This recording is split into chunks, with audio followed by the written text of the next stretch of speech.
Hello, my name is Natasha and I'm part of the Creative Lab. The Creative Lab is a dedicated team that assists clients with the management of internet access for their guests.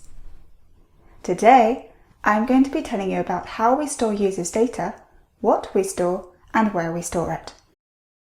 As you know, Cloudi-Fi collects data from your visitors every time they authenticate themselves on the Captive portal, which helps automatically recognize them when they come back.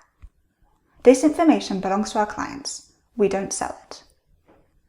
Whether they authenticate themselves with their email address, phone number, or via their preferred social network, or whether they get authenticated by an employee through sponsor or lobby mode, you collect specific information about your users.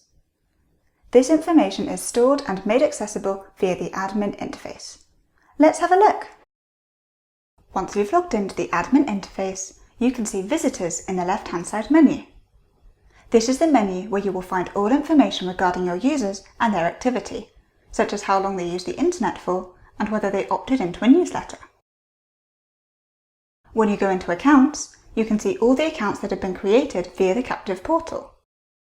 You can see all the relevant information, such as when their account was created, how long the account is valid for, and what profile the user has. For each account, you can also obtain the information collected on the Captive portal that's related to each user's interactions, such as their login history, their clicks, and which location they visited by clicking on the eye icon. New profiles can be added in the Profile submenu of the Visitors menu, which I will go on to talk about later.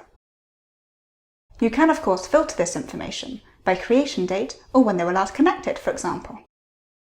It's both possible to export this information in a CSV format and to import information to the platform. If necessary, you can also create a new account at the top. This is the same as adding an account in the lobby menu. In Authentications, you can see when different users connect to the portal, i.e. when they have accessed the internet via the Captive portal for the first time, or when they're returning on site and are automatically recognized and therefore authenticated. Moreover, you can find information regarding the language, browser, and device they use, for example. In Access Logs, you can find the logs generated by devices. These logs are necessary for compliance, as companies must provide this information in case of judicial requisition. They don't need to be anonymized, as they aren't directly attached to a user ID, but a temporary session ID that changes with each new user connection. In the Profiles menu, you can see the different profiles that can be attributed to users and when each profile was created.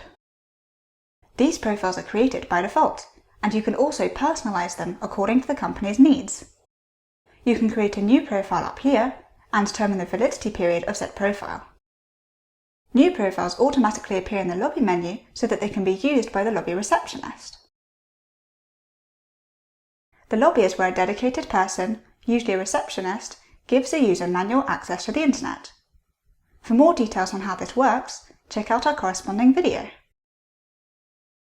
Sponsor is where employees can create visitor accounts without having to have an administrator profile.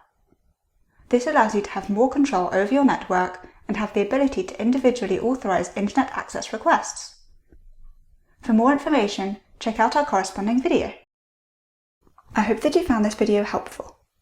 Please feel free to contact us if you have any further questions regarding users' data collection and how to create guest accounts and profiles.